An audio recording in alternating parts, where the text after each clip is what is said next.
Bismillahirrahmanirrahim. Assalamualaikum warahmatullahi wabarakatuh.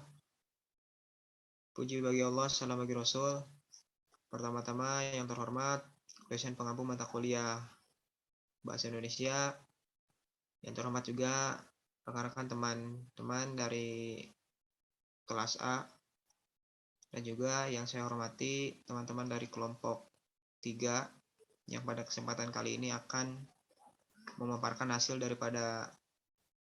penelitian dan diskusi selama beberapa hari ke belakang mengenai dampak kemajuan teknologi terhadap minat baca mahasiswa ilmu hukum. Nah, judul ini merupakan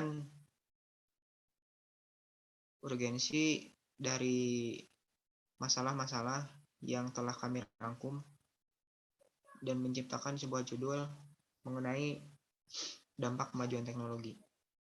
Tidak bisa dipungkiri bahwa kemajuan teknologi saat ini begitu pesat sehingga masuk kepada ranah mahasiswa yang mana di dalam hal ini kita mengambil dampak mengenai minat baca. Nah, adapun latar belakang untuk penelitian ini bisa kita lihat di layar. Nah, latar belakang daripada penelitian ini yang pertama itu kita berawal dari sebuah buku dulu. Buku yang kita pahami merupakan sumber ilmu pengetahuan yang begitu banyak. Membaca buku merupakan aktivitas penting dalam pelajari suatu hal. Dan berbagai informasi pula ada di dalamnya. Dari mulai ilmu pengetahuan, sastra, dan lain sebagainya.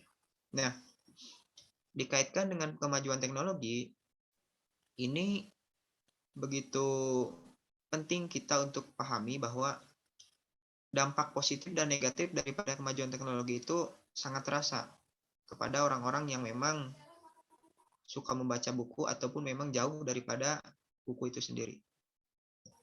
Bagi seorang mahasiswa sendiri, membaca akan sangat membantu untuk menunjang proses pembelajaran. Dengan membaca buku atau literatur ilmiah akan mengubah pola pikir seseorang dan juga tentunya akan membuka pikiran seseorang selain mendapatkan pengetahuan. Membaca juga akan memahamkan rasa ingin tahu yang tinggi. Jika rasa ingin tahu tinggi, maka dorongan untuk membaca lebih banyak buku juga akan lebih tinggi. Nah, kemudian kita masuk kepada teknologi dan informasi. Nah, teknologi dan informasi dan komunikasi adalah aspek yang melibatkan teknologi, rekayasa, dan teknik pengolahan yang digunakan dalam pengendalian atau pemrosesan informasi serta penggunaannya. Di era globalisasi ini, media komunikasi berupa gadget yang diantaranya terdiri dari handphone, smartphone, laptop, dan lain-lain. Kemajuan teknologi saat ini, khususnya smartphone, memiliki daya tarik tersendiri bagi penggunanya.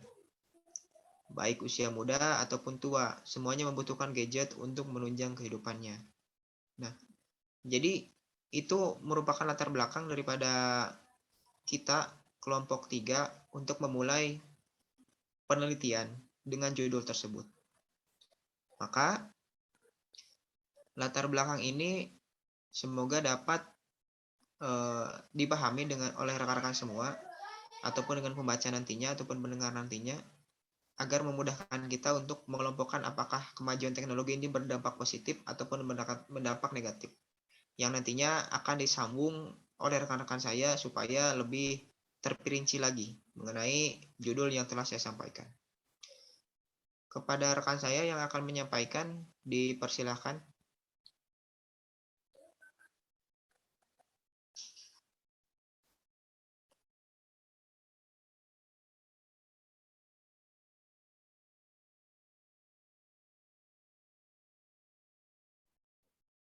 Yang menjadi rumusan masalah pada penelitian ini yang pertama yaitu bagaimana pendapat para mahasiswa tentang perkembangan teknologi saat ini.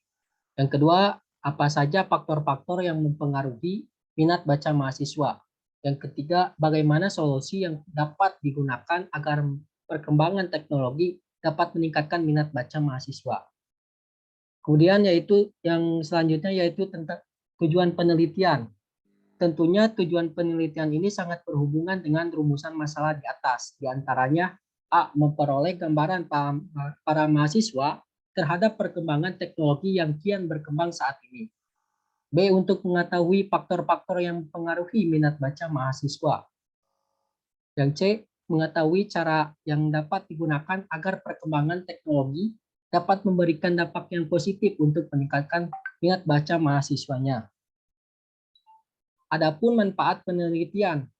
Penelitian ini diharapkan dapat memberikan masukan untuk dapat memanfaatkan perkembangan teknologi yang berkembang secara pesat untuk meningkatkan minat baca para mahasiswa. Dalam penerapannya, diharapkan dengan berkembangnya teknologi bisa merubah mindset mahasiswa agar dapat menyeimbangkan sebaik mungkin kemudahan akses yang kita dapat.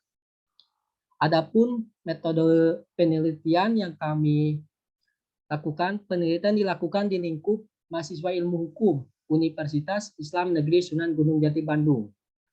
Metode penelitian ini dilakukan dengan menggunakan metode kuantitatif, yaitu dengan teknik pengumpulan data menggunakan teknik Delphi Study atau pembagian kuesioner yang berisikan pertanyaan-pertanyaan terkait dengan hal yang diteliti.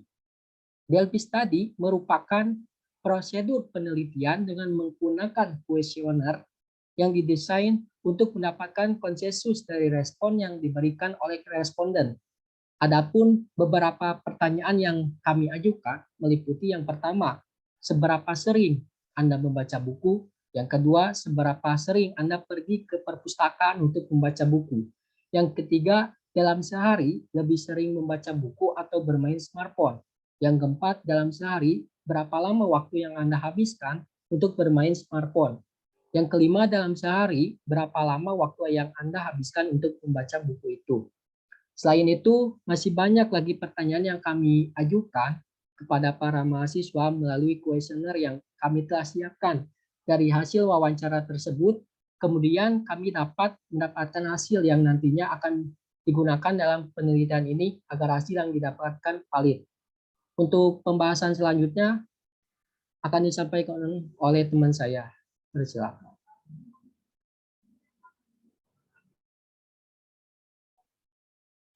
Ya, sebelumnya terima kasih. Di sini saya akan menyampaikan tentang hasil dari penelitian.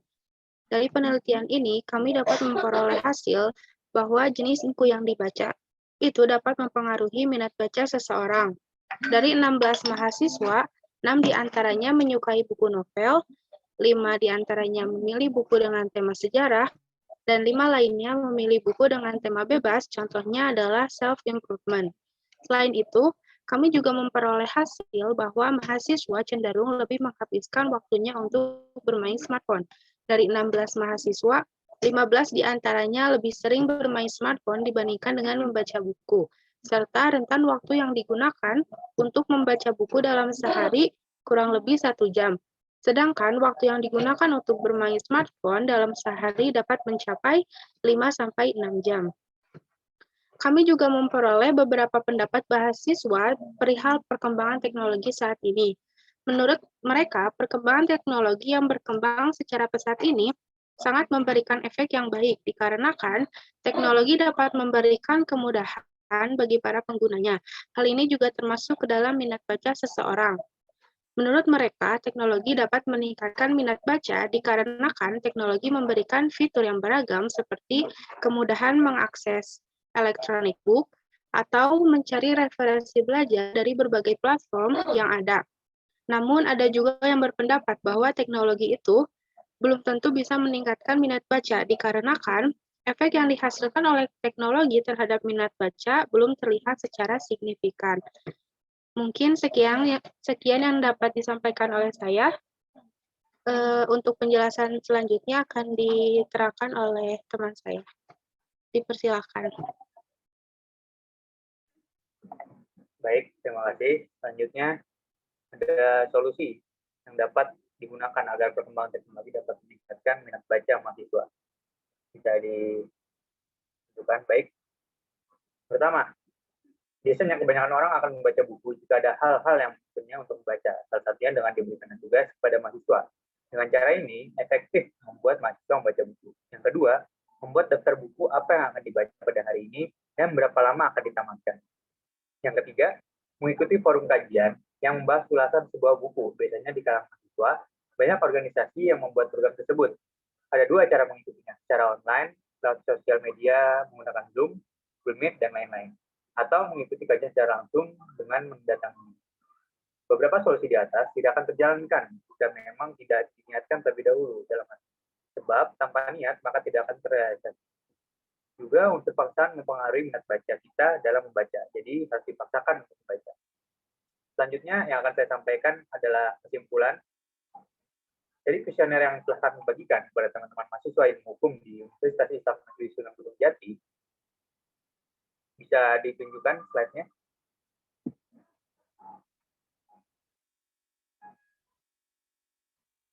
Baik, perkembangan teknologi yang semakin pesat membuat banyak orang dengan mudah mengakses sesuatu. Dapat kita ambil contoh seperti internet. Internet dapat memudahkan seorang dalam banyak hal seperti komunikasi. Komunikasi dapat berjalan lancar dengan adanya internet yang daya jangkau yang dimiliki sangat luas. Selain itu, internet juga memudahkan seorang dalam mencari segala informasi, termasuk buku-buku yang sulit untuk diakses, jadi lebih mudah untuk diakses. Namun, ada pula yang berpendapat bahwa perkembangan teknologi saat ini belum tentu bisa meningkatkan minat baca seseorang. Ia berpendapat bahwa walaupun teknologi saat ini sudah lebih maju dan menyediakan banyak fasilitas yang dapat memudahkan masyarakat, khusus anak muda, tidak dapat dipungkiri bahwa perkembangan teknologi dapat meningkatkan minat baca seseorang. Menurut penelitian yang telah kami teliti, melalui pembagian kuesioner kepada teman-teman mahasiswa di Universitas Islam Negeri Sunan Jati Bandung, dapat diperoleh bahwa jenis buku dapat mempengaruhi minat baca para mahasiswa. Dari 16 mahasiswa, 6 diantaranya lebih menyukai membaca buku novel yang memiliki banyak tema. 5 diantaranya lebih menyukai buku pelajaran atau sejarah, dan sisanya memilih buku apa saja yang tergantung dengan pembahasan. Mereka cenderung membaca ketika sedang sendirian dan menggunakan buku, bukan e-book. Ketika mahasiswa diberikan pertanyaan tentang lama waktu bermain smartphone dibanding dengan baca buku, 15 dari 16 orang menjawab lebih sering bermain smartphone. Para mahasiswa lebih banyak menghabiskan waktu untuk main smartphone dibandingkan dengan membaca buku. Mereka menghabiskan waktu kurang dari 1 jam dalam sehari untuk membaca buku. Ada beberapa cara yang dapat digunakan untuk meningkatkan baca di era 4.0 ini. Di antaranya yang pertama, yang sudah saya sebutkan pada poin sebelumnya. Mungkin itu saja yang bisa saya sampaikan. Saya kembalikan kepada moderator. Terima kasih. Baik, terima kasih kepada teman-teman yang telah menyampaikan. Mungkin Aldi slide-nya bisa ke daftar pustaka.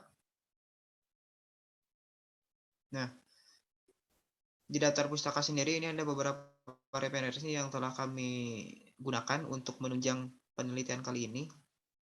Ada lebih dari 10 referensi yang kami gunakan. Baik, terima kasih. Nah, itu mungkin sedikit mengenai inti dari penelitian kami dari awal latar belakang sampai kesimpulan dan juga solusi yang kami utarakan untuk memudahkan dalam penilaian ataupun memahamkan orang-orang yang ingin mendengarkan daripada audio ini. Mungkin hanya itu yang bisa kami sampaikan, kurang lebihnya kami mohon maaf. Dan bila mana ada kritikan dari teman-teman semua ataupun dari Ibu dosen mata kuliah Bahasa Indonesia, kami sangat menerimanya karena memang ini merupakan awal mula kami untuk membuat penelitian, jadi pasti banyak sekali kekurangan-kekurangan yang memang perlu diperbaiki. Sekian dari kami. Wassalamualaikum warahmatullahi wabarakatuh.